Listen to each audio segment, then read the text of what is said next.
Right, so we'll start recording. Today is Wednesday, no packages today. Stuff should be arriving tomorrow, though. So, did some more tinkering with the server.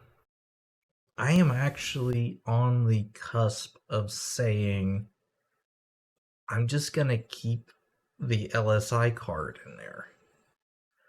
And before everybody raises up the pitchforks and torches, it's working really well. Like surprisingly well. Um, I'll do this here and switch over to this. All right. So here is a crystal disk mark I ran on that network drive. So you can see here we're maxing out the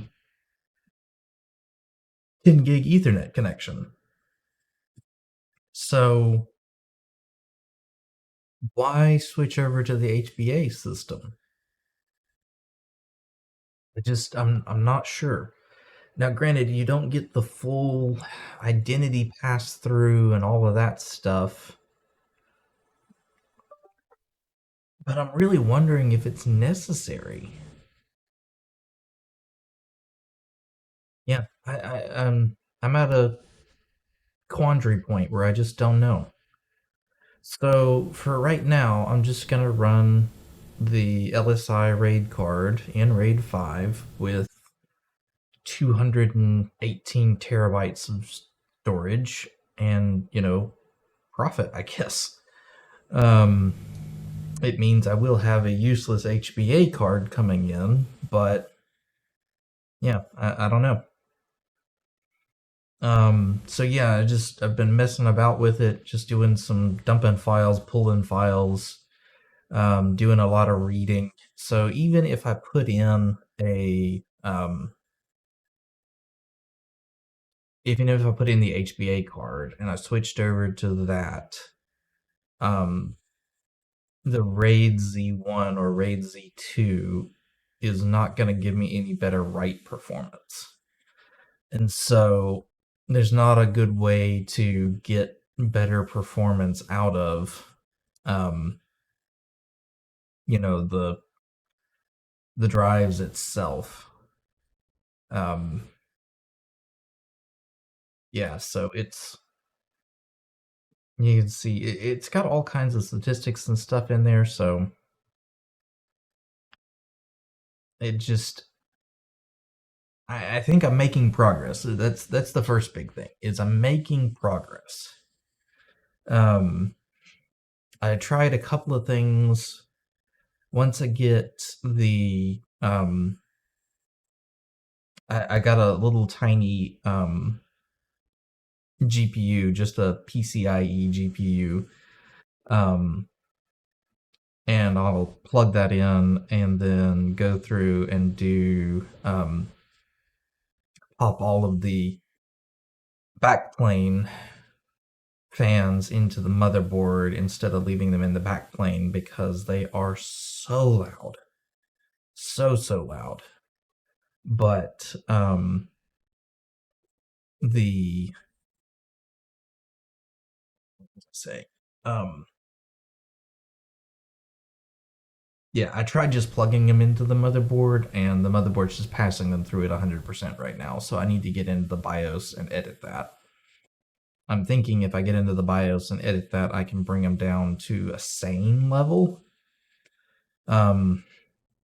I again did a bunch of research on the supermicro case to see if I could find if there was a way to pass that information through.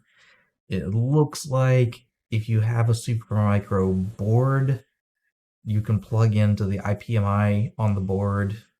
There's a header that would plug into the IPMI system, and you would get your system passed through on that IPMI controller, and then you'd be able to control the fans. But I don't have that, so and I looked and just kind of fiddled about and was like, I should say the point of this is cost effectiveness, but I'm reusing old hardware and building something.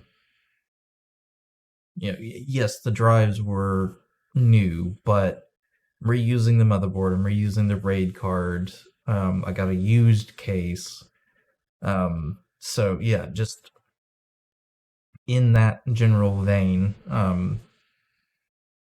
making making something of older hardware.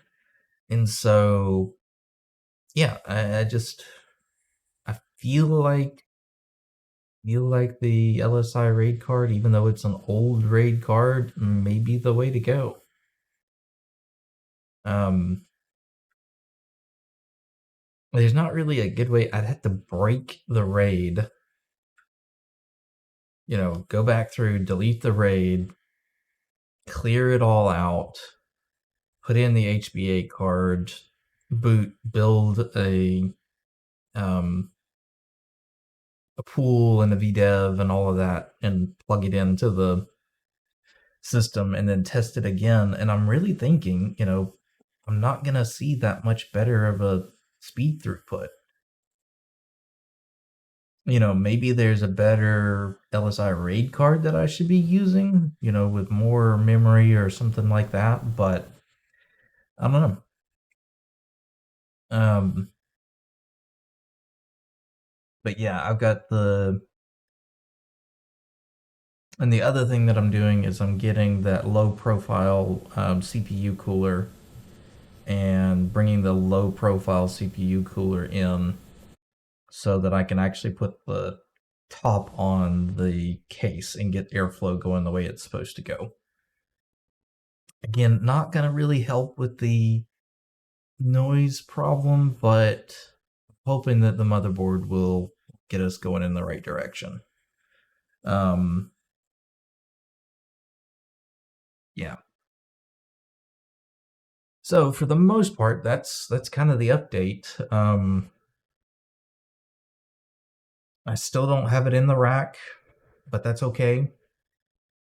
I'm just really, really, really pleased that I got the system is booting and working, and I can actually put data on there. So I'll toss this video on there and probably edit it on the laptop.